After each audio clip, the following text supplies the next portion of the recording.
You're the tie in the middle that allows the conduit of this is a gift to this person. That literally allows people to give from this end and a person to receive. One container can't fix a community, but one container can bring hope to a community. And in that way, it fixes the community.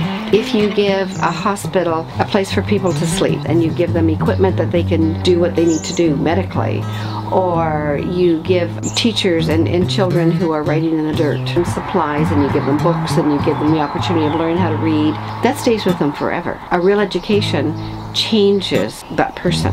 You can't take that away from them. Thing that we send seems to be so desperately needed, and it gives us the ability to come back here and to send the stuff which we know is most important. It was a really interesting trip. We had partners on the trip. The work party worked really well together. I very much appreciate this, and I'm happy it's coming from you who have been there.